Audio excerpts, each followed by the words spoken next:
Thank you very much for that welcome. And I would also like to acknowledge the traditional custodians of this place and particularly also acknowledge the traditional owners of the area where I live and work. So I work in Walpri country and Machara, Aranda country. So those are the traditional custodians of the area around Alice Springs where we work. So we had used a very big word, valorization. And I thought about it over the last several weeks and said, let me simplify it. So it is basically recycling concrete and demolition waste in the communities.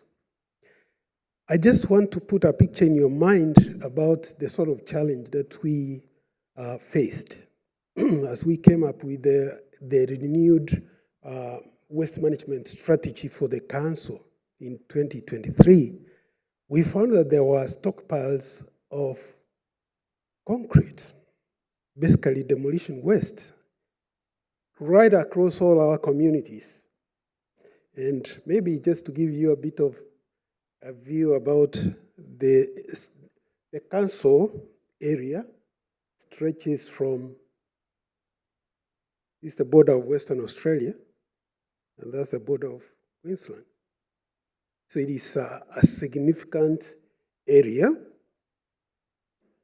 And let me just give you a picture of where the communities are located. So up here we do have Larger Manu, and then you come down closer to Alice Springs. You have Willora, Yundumu, Nirupi, Yulumu, Laramba, and Wala, and Machara, and Atichara is the one which is to the extreme east. In terms of the area, I think in terms of the area, we have a land area of about 282,000 square kilometers. The population is about 4,500, and there are 4 local government wards with 12 communities. Each of the 12 communities has got a landfill. And in terms of cattle, economic activities, we have cattle stations, we have indigenous artwork, we have tourism and mining. But the majority of the population is in the low-income group. Now, these 12 landfills are located in each of those communities. So any thought of consolidating the material generated in those communities is simply out of question. So you really have to deal with waste wherever it is generated. Now, as we consider developing this new strategic plan, we discovered that there was a lot of legacy concrete waste that has been lying there, from all those previous government programs providing new housing. There was demolish the old house, put in a new one, which is good. It's an outcome all of us want for the communities. But where does the old building go? It goes to the landfill. And then the next time there is another round, same thing happens. So at the end of the day, you do find that you actually are running short of space at the landfill. Now somebody might ask, but you have vast spaces in the territory. Why are you worried about space? You will be surprised that actually the communities are found on land which has been excised from cattle stations. So they are actually limited in the amount of land available to provide such facilities. So there is increasing pressure on natural resources. We need to address climate change goals, just like everybody else. We have rising amount of average waste generated per person. We also have constraints on land availability, which I've just explained. So, if we don't address this, we see a threat to our sustainability. Because going forward, where should we manage the waste? What will happen with all the waste generated? So there is going to be increased demand for land. And number two, there is potential uptake of recycled concrete, which will be, we see hope in the potential uptake of recycled concrete, which can be used as road base, aggregate, and in hard stand areas. So with this, we then decided we need to do something about it and obtained a grant from the government, which we used then to buy a crusher. But we were very clear about what we wanted from the crusher. We wanted a crusher that could be carried from community to community to actually carry out this process. Otherwise, we couldn't carry all the concrete to a central place and work on it. But there is a problem. So we have just talked about legacy concrete waste. When you go there, you find this stockpile of concrete waste. You can't just bring the crusher and start crushing it, because you don't know what materials and the impurities and the contamination it has. So we have to examine each stockpile and decide whether it is ready to be processed or we need to leave it alone, particularly around issues of asbestos contamination. So the processes, we inspect it. If we are happy, we then transport the machinery there, and the machinery, the crusher is able to crush the concrete, separate it into the rebars or reinforcement bars, and crush concrete. But then we needed to develop capacity in the community. We are not going to be going to the community to do stuff which people should be trained to do, which gives them independence and gives them the ability to actually live their lives.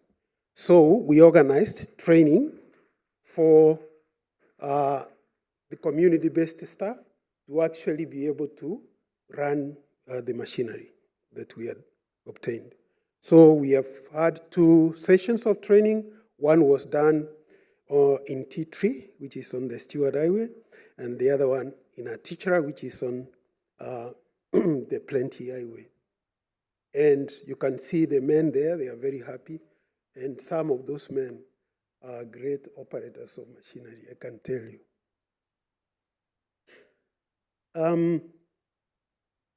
So, if you look up there, you'll see on the left picture a stockpile, a typical stockpile of the concrete, which has accumulated over time, and the next one to the right. But then down here, you see the outcome or the result of a number of days of crushing.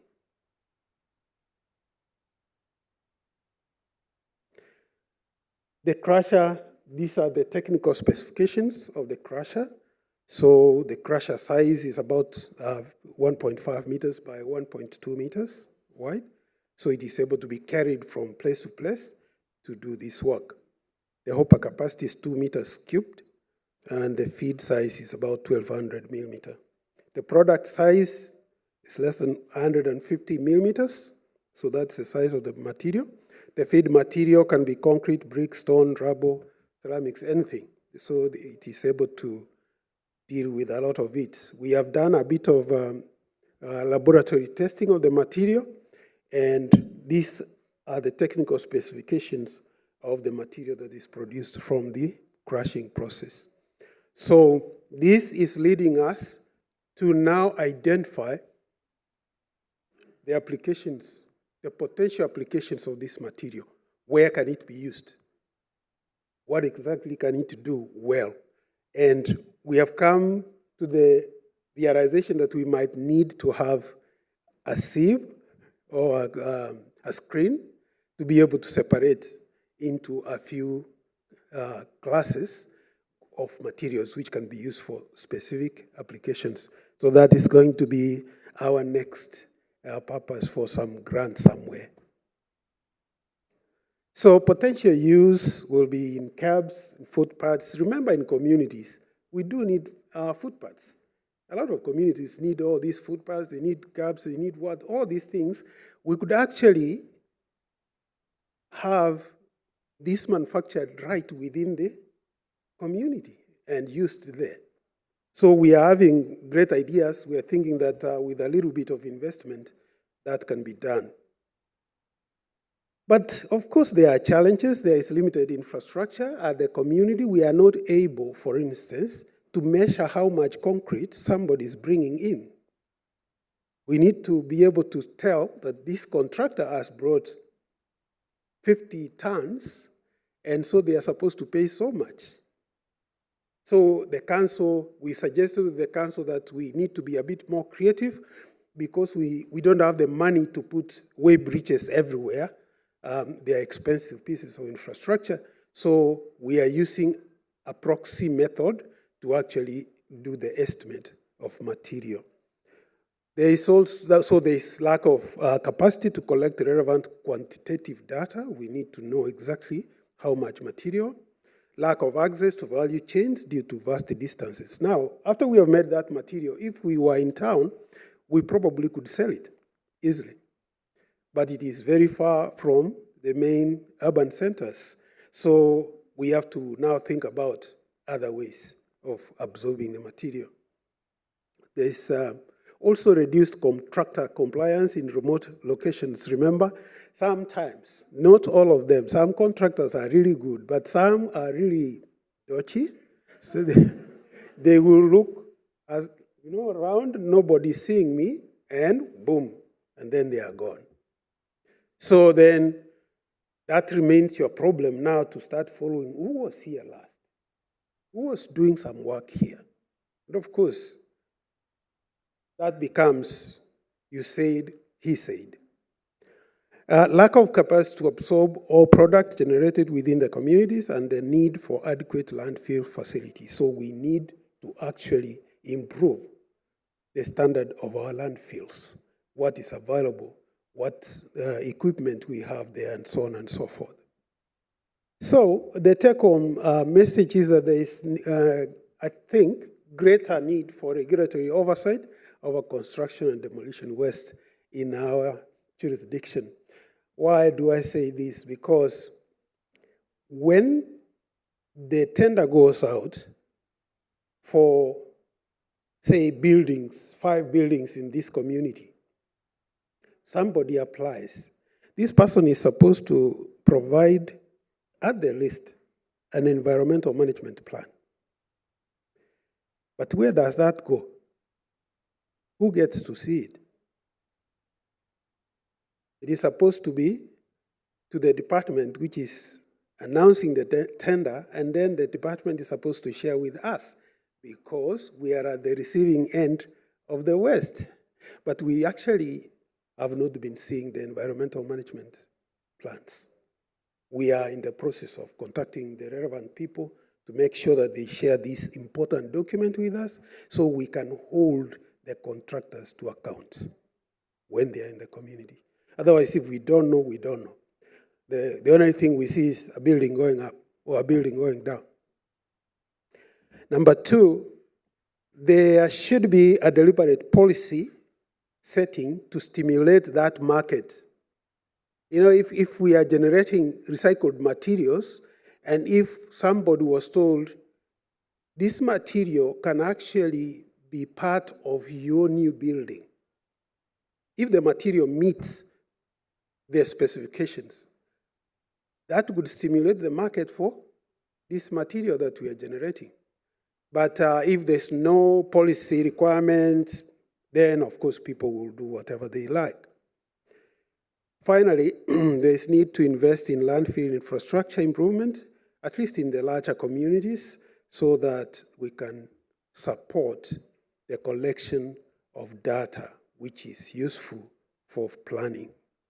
It is not easy to get, as you saw, the population is just 4,200. So if you're trying to work on rates to be able to build your infrastructure, it will take you a bloody long time.